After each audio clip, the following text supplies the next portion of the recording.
Ninguém está acima da lei. Não está acima da lei a presidente da República ou o presidente da República, mas também não está acima da lei o ministro do Supremo Tribunal Federal. Porque senão parece que se tiver no Poder Judiciário, nada alcança. A gente tem ainda um pouco esse mito com o Poder Judiciário, né? Não, legislativo, temos que mexer, executivo, né? Agora o judiciário é como se fosse intocável. Então, por exemplo, eu tenho uma posição, a gente vê muito no judiciário assim, pegaram um desembargador numa situação, né? Tem suspeita de venda de sentença, afasta, aposenta, com vencimentos totais. Não, peraí, o cara é corrupto e ele ganhou prêmio? Então, assim, eu acho que isso tem que ser mudado. Né? E a lei já existe para isso. Então, às vezes, esse tipo de procedimento tem como justificativa. Por que não é aplicado? Eu já ouvi, assim, não vi isso escrito, mas a justificativa que eu já ouvi foi a seguinte: se você mostrar que um juiz, né? Porque o juiz é como se fosse assim o top da moralidade, né? Que um juiz vendeu uma sentença, que um juiz negociou alguma coisa, isso vai trazer um desânimo na população, isso vai gerar uma desconfiança na justiça. Então é melhor a gente tirar essa maçã podre, essa laranja podre, mas sem expor o judiciário. Eu acho que não é assim, entendeu? Eu acho o seguinte, amigo, você vendeu, né? Então vai ser investigado, vai ser processado e vai ser preso, né? Porque você prendeu quantos coitadinhos? Por coisa irrelevante. Quantos coitadinhos você prendeu?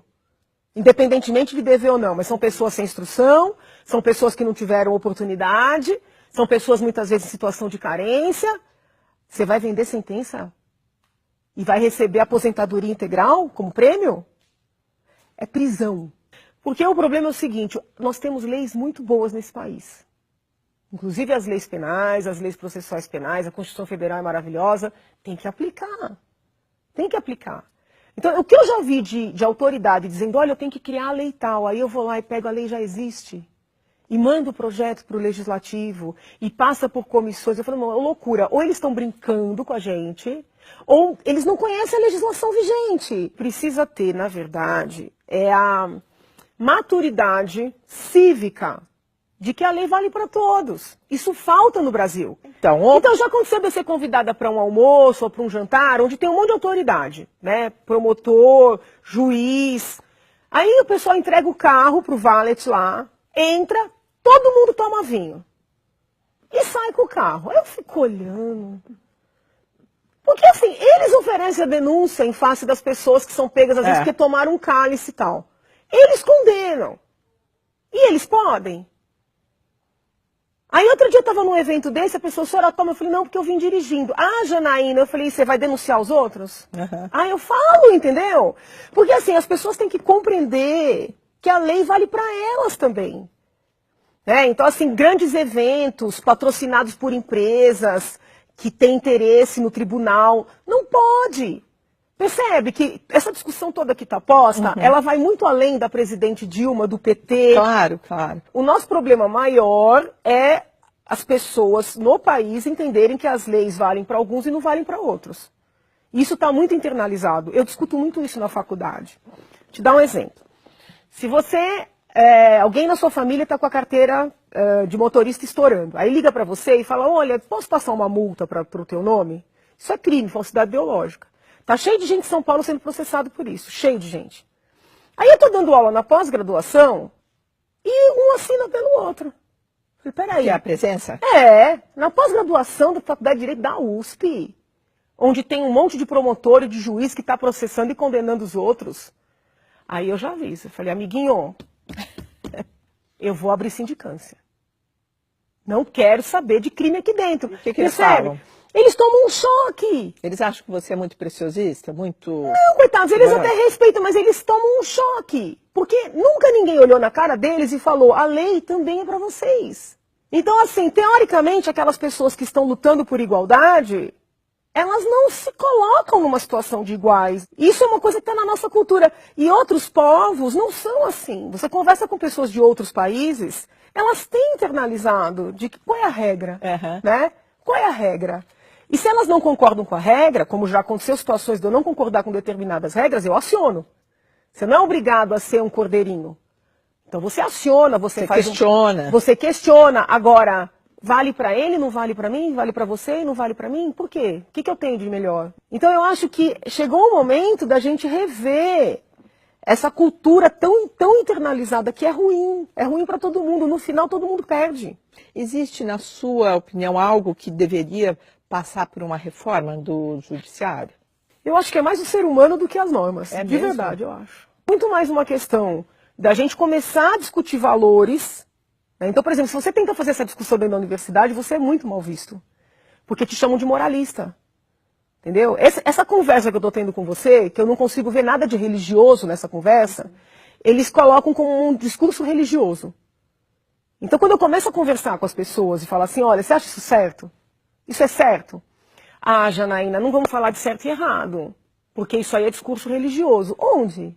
A gente quer que o governo seja moral. Entendeu? E moral não tem nada a ver com moralista, porque as pessoas confundem as coisas. Né? Então, assim, você tem mestres na universidade dizendo que corrupção tem até um lado bom. Como? Tem um lado bom até não tá a outra ponta pagando um laudo no processo de homicídio de um filho seu. Então, assim, porque as pessoas acham que porque elas têm dinheiro, elas vão lá e pagam. Só que em algum momento vai aparecer alguém com mais dinheiro do que elas. E vai pagar contra elas. Então é importante a gente falar sobre isso, né?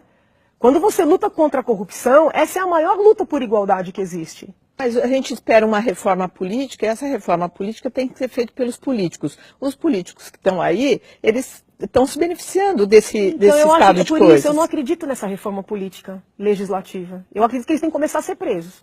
Ah, tá. Não adianta mudar a norma. Se a cabeça for essa, eles vão burlar a norma, entendeu? Então tem que ser preso. É a única maneira que eles vão entender. Porque também multa pecuniária, o povo fica apavorado quando eu falo isso. Fala, não, tem que dar multa pecuniária porque não tem violência. Eles estão com todo o dinheiro escondido no exterior. Para eles pagar 1 milhão, 2 milhões, sei lá mais quanto que agora, eu estou para casa do bilhão, entendeu? Não faz a menor diferença, tem que prender. O presidente tem que chegar, em vez de ficar fazendo esses horários eleitorais ridículos, com um monte de rampinha, né? Eles colocam aquelas pontezinhas, né? Ponte para não sei onde. Para com isso, gastar dinheiro à toa. Horário eleitoral é o cara olhando no olho da gente. Então, é o seguinte, eu preciso aprovar isso aqui. Por quê? Por causa disso, disso e disso.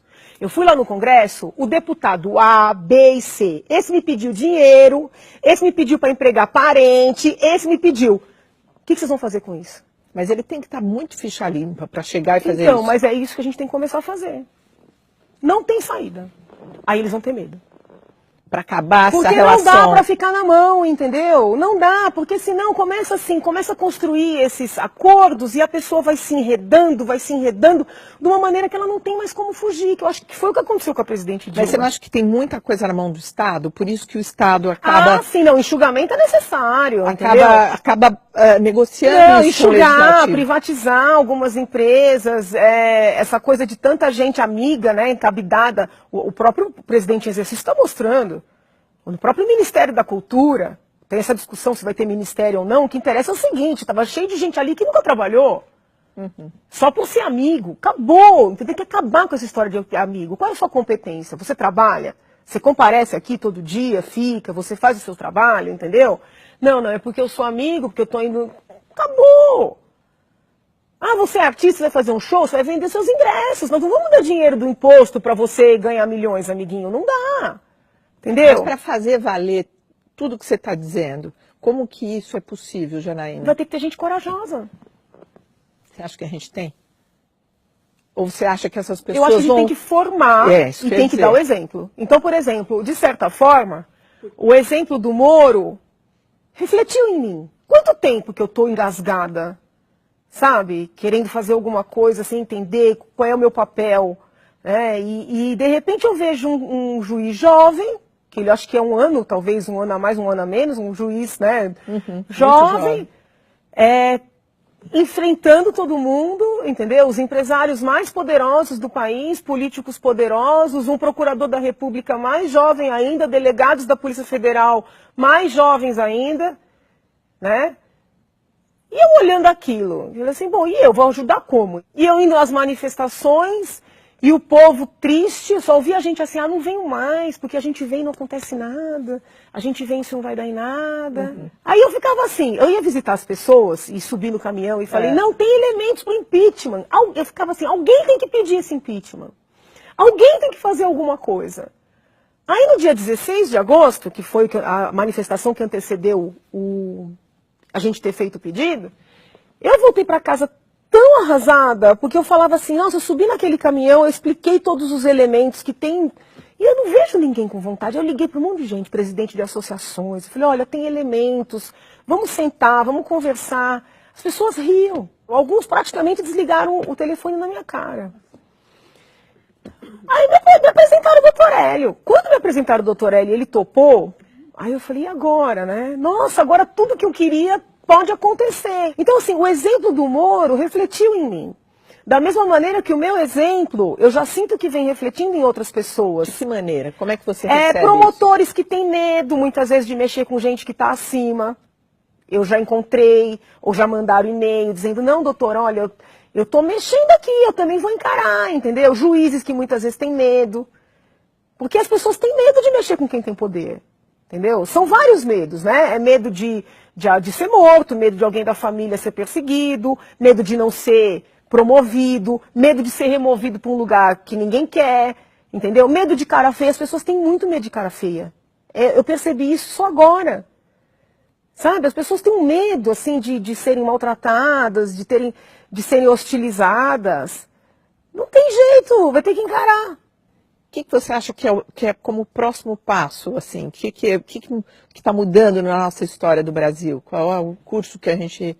Eu acho que a gente vai começar a formar homens públicos com outro calibre. Porque hoje está muito fraco, né? Eu acho que está muito fraco, entendeu? Mas tem o que você está me dizendo há pouco. Quer dizer, o jovem acha que não vai porque, olha, não vou subir pelo meu mérito. Então, mas agora quando eles começam a perceber que existe a possibilidade, que tem gente, por exemplo, que está envolvida nisso sem nenhum interesse. Isso é importante também, né? Porque as pessoas perguntavam assim, Janaína, se você for convidada para algum ministério, você vai aceitar? Eu falava, não, eu não vou aceitar, por várias razões. Mas uma das razões é porque as pessoas têm que perceber que é possível você entrar numa briga, entendeu? Sem querer alguma coisa imediata. Porque é claro que eu vou ganhar com tudo isso um país melhor. Se você tem um país mais limpo, todo mundo ganha, né? Os cérebros não fogem, que a gente está tendo uma fuga de cérebro. Exatamente, não está retendo talento uma fuga nenhum. de cérebro. Os investimentos não correm, porque os investimentos estão indo embora. Quem quer investir num país desse? Um país que se você quiser fazer tudo certinho, você tem que pagar fiscal, você tem que pagar, é um inferno. Você é assaltado, e você procura a polícia e não acontece nada, e você procura um político e você é achacado, dependendo do partido o cara quer ser seu sócio. Né? A Mara Gabrilha, a deputada, conta bem o que passou o pai dela, entendeu? E o caso dele não foi o único.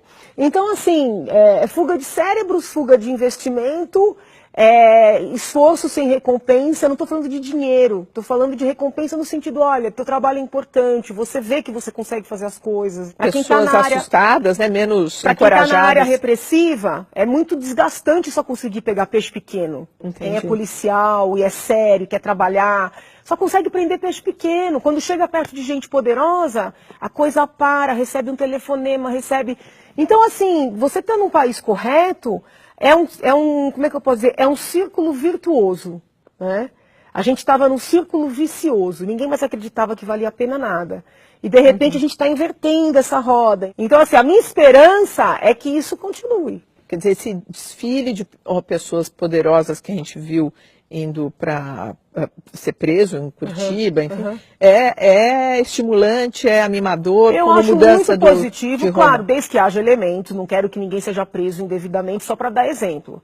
Mas por tudo que a gente está vendo, ao que parece, tem elementos, né? Então, assim, havendo elementos, é importante que a população perceba que a lei não vale só para aquele que descumpriu, que a descumpriu, sendo uma pessoa simples. Alcança todo mundo. Isso tem um efeito até na violência corriqueira. Como assim? Pensa, você vê um menino que nasce numa periferia brava, passa humilhação, dificuldade na escola, às vezes sem a merenda com tudo isso que está sendo apurado aí, vai levar a mãe para o hospital no SUS, A mãe muitas vezes fica numa fila, é mal atendida, quando não morre na espera de uma cirurgia. Então esse menino já tem uma revolta, né? Não estou justificando. Quer dizer, não tem lugar para mim nessa sociedade. Sim, e aí ele senta, e a mãe dele, a avó, ou o pai, dá conselho, não, meu filho, estude, entendeu? Trabalhe, você vai crescer pelos seus méritos. Aí ele senta, e ele vê um ministro, né, com carrão, com mulherão, com um monte de denúncia de desvio de dinheiro público, e sendo reverenciado, tratado como autoridade, viajando para o exterior. O que ele fala? Por que só eu? Ele pega uma arma e vai assaltar. Ele pega uma arma e vai assaltar. Porque qual é o estímulo que ele tem de ser uma pessoa correta? Nenhum. Então ele tem que ser uma pessoa assim muito boa, você entendeu? Muito iluminada, para ver tudo errado e ele ser certo. Por isso é que eu digo, é um círculo, estava vicioso e a gente está tentando fazer com que ele fique virtuoso. Em que fase a gente está dessa virada? No comecinho. Tem que estar muito atento, porque como estava todo mundo muito acostumado, né, a chance dele reverter é grande. Então tem que estar o tempo inteiro atento, né, ver os movimentos, quem tem interesses, quem não tem, por que mudou o discurso. Então é um estado de alerta constante, não tem jeito.